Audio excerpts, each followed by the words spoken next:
시청자 여러분 안녕하십니까? 2020년 8월 26일 이스라엘 중동 리포트입니다. 먼저 이번 주 주요 뉴스입니다. 지난 14일 열린 유엔 안보리에서 대이란 무기 금수 제재를 연장하는 제안이 부결되자 트럼프 행정부가 대이란 제재를 복원할 것을 유엔 안보리에 공식 요구했습니다.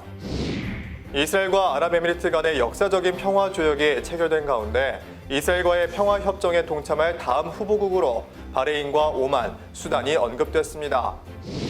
미국이 아랍에미리트의 F-35 스텔스 전투기 판매를 검토하고 있습니다.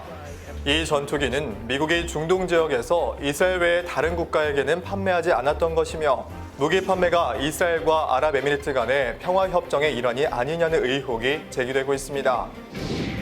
이스라엘 중동 리포트 지금 시작합니다.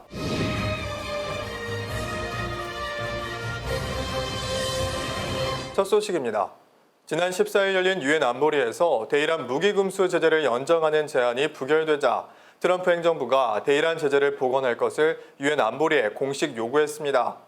유엔 안보리 회원국들은 이에 대해 미국을 강력하게 비난하고 나섰습니다. 미국이 제안한 대이란 무기 금수 제재 연장안이 지난 14일 열린 유엔 안보리에서 부결됐습니다. 미국과 도미니카 공화국 두 나라만 해당 안에 찬성했고 중국과 러시아가 반대표를, 이란 핵합의 참여국인 프랑스와 독일, 영국을 포함한 나머지 11개국이 기권표를 던졌습니다. 이에 따라 트럼프 행정부는 지난 20일 이란이 2015년 이란 핵합의의 조항을 위반했다며 이란을 고발하는 고소장을 안보리 의장에 제출했습니다. 이 조치는 2015년 이란과의 핵협정에 따라 해제했던 모든 대이란 국제 제재를 다시 전면 복원하는 스냅백 절차를 밟는 것입니다. 스냅백 조항은 2015년 이란 핵합의 당시 세부 조항으로 들어갔던 것으로 이란이 제대로 핵합의의 내용을 이행하지 않는 경우 완화했던 이란 제재를 다시 복원할 수 있다는 내용의 조항입니다. 스냅백 조항의 시행으로 2015년 핵협정 이후 중단된 이란에 대한 모든 제재는 고소장을 제출한 8월 20일로부터 30일 만에 재개될 예정입니다.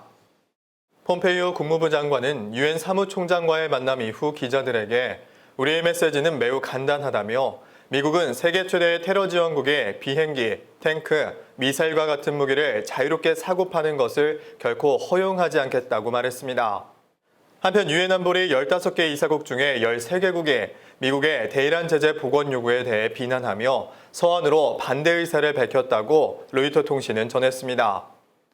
안보리 이사국들은 미국은 2018년 5월 8일부로 이란 핵협정에서 탈퇴했기 때문에 스냅백 조항을 시행할 법적 권한이 없다는 입장을 밝혔습니다. 러시아 외무부는 같은 날 성명을 내고 미국은 유엔 안보리 결의 2231호의 절차를 이용할 권리를 스스로 박탈했다며 안보리는 미국의 호소를 검토하거나 그것에 근거해 어떠한 행동을 취할 근거가 없다고 반박했습니다. 또 안보리 이사국들은 미국이 유엔 안보리를 훼손할 수 있다고 경고하면서 대이란 제재의 복귀가 2015년 이뤄진 역사적인 핵협정을 무너뜨릴 것이라며 우려하는 목소리를 높였습니다. 이란 핵협정 탈퇴로 인해 스냅백 조항을 이행할 법적 권리가 없다는 주장의 미국은 협정 탈퇴에도 불구하고 미국은 원안 합의의 참가국이기 때문에 법적인 권리가 있다고 주장하고 있습니다. 폼페이오 장관은 8월 21일 폭스뉴스와의 인터뷰에서 미국은 러시아와 중국이 대이란 제재를 위반하려는 어떠한 시도를 하더라도 차단할 준비가 돼 있다고 전했습니다. 이에 대해 무하마드 자바드 자리프 이란 외무장관은 SNS를 통해 미국이 유엔의 대이란 제재를 복원하려 하지만 트럼프 행정부가 다시 고립과 굴욕을 맛보게 될 것이라고 전했습니다. 한편 네타냐후 총리는 이스라엘과 중동 국가들은 대이란 제재에 대해 미국을 지지한다며 이란이 정상적인 국가처럼 대우받기를 원한다면 정상 국가처럼 행동해야 한다고 전했습니다. 이스라엘과 아랍에미리트 간의 역사적인 평화 조약이 체결된 가운데 이스라엘과의 평화 협정에 동참할 다음 후보국으로 바레인과 오만, 수단이 언급됐습니다. 한편 아랍 세계와 이스라엘 간의 평화 조약을 계속적으로 추진하기 위해 트럼프 행정부가 마이크 폼페이오 미 국무부 장관과 제러드 큐슈너 수석 보좌관을 중동 지역에 파견했습니다. 루터 통신은 지난 8월 16일 이스라엘 정보부 장관이 아랍에미리트를 따라 이스라엘과 외교 정상화를 이룰 차기 걸프 국가로 바레인과 오만을 언급했다고 밝혔습니다. 엘리 코엔 정보부 장관은 육군 라디오와의 인터뷰에서 이번 협정의 결과로 걸프만 국가들과 아프리카 이슬람 국가들과의 추가 협정이 체결될 것이라며 수단과도 평화협정이 체결될 가능성이 있다고 밝혔습니다. 또 베냐민 네타냐후 총리도 같은 날 더 많은 나라들이 이 평화의 움직임에 우리와 함께할 것으로 기대한다고 말했습니다. 바레인과 오만 모두 미국이 중재한 이 협정을 높이 평가했지만 앞으로 이스라엘과의 외교 정상화에 대한 공식적인 입장은 아직 밝히지 않았습니다. 8월 18일 수단 외무부 대변인 하이다르 사디크 바다위는 수단이 이스라엘과 합의를 맺고 관계를 구축하기를 바라고 있다며 수단과 이스라엘 간 접촉이 있다는 점을 부인할 수 없다고 전했습니다. 그러나 이같이 언급한 바다위 대변인은 성명 발표 하루 뒤인 19일 해고됐다고 AP통신은 보도했습니다. 오마르 카마르 수단 외교부 장관 대행은 대변인의 발언에 놀랐다며 수단과 이스라엘의 관계는 아직 논의되지 않았다고 덧붙였습니다. 수단 정부의 대변인 해임은 이스라엘과의 평화협정 논의설에 불러올 파장을 우려한 조치로 풀이되고 있습니다. 한편 지난 8월 19일 있었던 백악관 기자회견에서 트럼프 대통령은 사우디아라비아가 이스라엘과의 협정에 동참해 폭넓고 새로운 관계를 구축할 것으로 기대한다고 밝혔습니다. 이에 대해 사우디 외교부 장관은 같은 날 기자회견에서 이스라엘과 팔레스타인 사이에 평화가 이루어지지 않으면 이스라엘과의 외교 정상화는 없을 것이라고 밝혀 이스라엘과의 수교에 신중한 모습을 보였습니다. 한편 트럼프 행정부는 이스라엘 아랍에미리트 협정을 계기로 아랍 세계와 이스라엘 간의 화해를 계속적으로 추진하기 위해 마이크 폼페이오 미 국무부 장관과 트럼프 대통령의 수석 고문인 제러드 쿠슈너를 중동 지역에 파견했다고 현지 언론은 전했습니다. 폼페이오 장관과 쿠슈너 수석 고문은 8월 23일 일요일부터 며칠 동안 바레인, 오만 등 중동 지역을 별도로 방문하게 될 계획이라고 미 외교부는 밝혔습니다. 반면 에르도안 터키 대통령은 폼페이오 장관의 이스라엘 방문 전날인 8월 22일 이스탄불에서 하마스와의 대규모 고위급 회담을 주최했습니다.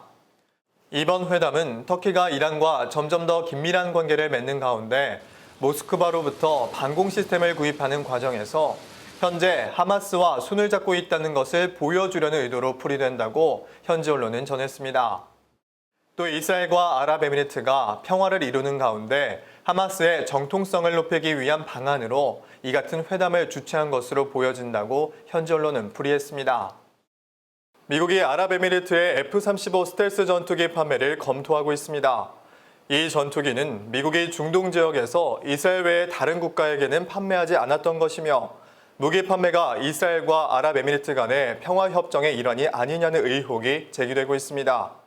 지난 8월 19일 도널드 트럼프 대통령은 미국이 아랍에미리트에 F-35 스텔스 전투기의 판매 가능성을 검토하고 있다고 기자회견 가운데 밝혔습니다. They've definitely got the money to pay for it. You know, it's nice because yeah, they'd like to buy F-35s. We'll see what happens. It's under review, but 이로써 이스라엘과 아랍에미리트 간의 평화협정은 사실상 아랍에미리트가 첨단 F-35 전투기와 무인기 등의 무기를 보유하도록 허락하는 수백억 달러 규모의 협정이 아니냐는 의혹이 일고 있습니다. 8월 18일 이스라엘 일간지 예디오스 아르노스는 미국과 아랍에미리트 소식통을 인용해 미국이 중재한 평화 합의서에 F-35를 포함한 첨단 무기를 걸프만에 공급하기 위한 조항이 있다고 보도했습니다. 이에 대해 베냐민 네타냐후 총리는 8월 20일 트위터를 통해 이는 이상한 가짜뉴스라며 의혹을 부인했습니다. 또 총리실은 성명을 통해 총리는 처음부터 이스라엘과 평화를 유지하는 아랍 국가를 포함한 중동 내 어느 나라에도 F-35 전투기 등 첨단 무기를 판매하는 것을 반대했다고 밝혔습니다. 가비 아슈케나지 외교부 장관 또한 아랍에미리트와의 협정의 일환으로 국방과 관련된 어떠한 약속도 알지 못한다며 이스라엘군의 군사적인 우위는 우리 안보의 가장 중요한 측면 중의 하나라고 덧붙였습니다. 백악관도 8월 20일 저녁 성명을 내고 이스라엘, 아랍에미리트 합의에 비밀 무기 거래는 없었다고 공식 부인했습니다. 그러나 미국 관리들은 무기 거래를 성사시키기 위한 노력이 평화협정에 의해 새로운 기회를 제공받은 것은 맞다며 사실을 인정했습니다. 1973년 용키푸르 전쟁에 이어 미국 의회는 중동 지역에 첨단 무기를 판매하는 데 있어 이스라엘의 입장을 고려해 중동에서 이스라엘의 군사적인 우위를 보존하겠다고 약속한 바 있습니다. 하레츠 신문은 걸프만 국가들이 미국과 거래하기 위해 이스라엘의 거래 거부권을 없애달라는 요청을 자주 했다고 보도했습니다. 또 아랍에미리트는 F-35를 인수하는데 오랫동안 관심을 표명해온 것으로 알려졌습니다. 안와르 가르가스 아랍에미리트 외교부 장관은 이스라엘과의 전쟁에 대한 생각은 더 이상 존재하지 않으며 아랍에미리트가 이스라엘과의 협정 이후 미국의 새로운 무기 거래 요청을 하지 않았다고 전했습니다. 데이비드 프리드먼 이스라엘 주재 미국 대사는 8월 19일 예루살렘 포스트와의 인터뷰에서 F-35가 아랍에미리트에 팔리더라도 미국은 이스라엘이 지역적 군사 우위를 유지할 수 있도록 보장할 것이라며 판매가 가능할지라도 전투기 제조와 조달은 수년이 걸릴 것이라고 전했습니다. 가자지구에서 수주에 걸쳐 폭력 사태가 계속되는 가운데 이스라엘이 가자지구 지도자들에 대한 표적 타격 가능성을 시사했습니다. 하마스 지도부 전체는 이스라엘의 표적 사례를 예상해 지하 은신처로 들어가 작전을 펼치고 있다고 8월 22일 밤 ynet 뉴스는 보도했습니다. 가자지구에서 팔레스타인 지도자를 표적으로 한 사례는 드문 사건이지만 네타냐후 총리와 간츠 국방부 장관 모두 8월 20일 이스라엘군이 건물뿐만 아니라 인간 목표물을 타격할 수 있다고 경고하면서 표적 살해 정책을 복귀할 가능성을 시사했습니다. 가자지구 테러 단체들은 텔아비브를 향해 수천 발의 미사일을 발사할 것이라며 표적살인 정책을 재개하지 말 것을 경고했다고 8월 22일 레바논 신문이 보도했습니다. 8월 12일 이스라엘 에일랏의 한 호텔에서 술에 취한 16세 소녀를 30명 이상의 남성이 성폭행하는 사건이 발생해 경찰이 수사에 착수했습니다. 타임스 오브 이스라엘은 가해 남성들이 16세 여성의 호텔방 밖에 줄을 서서 강간할 차례를 기다렸다는 증언이 나온 뒤 이 사건은 이스라엘 전역에 충격을 줬다고 보도했습니다. 경찰은 용의자 중에 2명을 체포했고 이 중 1명이 이는 강간이 아닌 합의에 의한 성관계였다고 주장한 것으로 알려졌습니다. 네타냐후 총리는 트위터를 통해 가해자들에게 법의 심판을 받게 할 것이라며 이는 반인륜적인 범죄라고 비난했습니다. 8월 20일 밤 텔아비브와 예루살렘에서 각각 1000여 명과 150여 명의 시위대가 모여 더 이상 침묵하지 않겠다는 기치 아래 피해 소녀를 지지하기 위한 시위를 벌였습니다.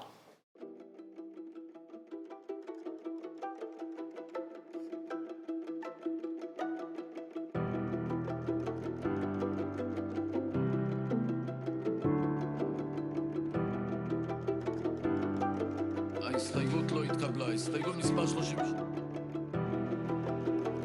אני אמשיך לעשות את הדבר הנכון, למנוע בחירות מיותרות שלא צריך, ואני מקווה שגם אחרים ינהגו ככה. בחירות עוד יישפך פה דם ברחובות.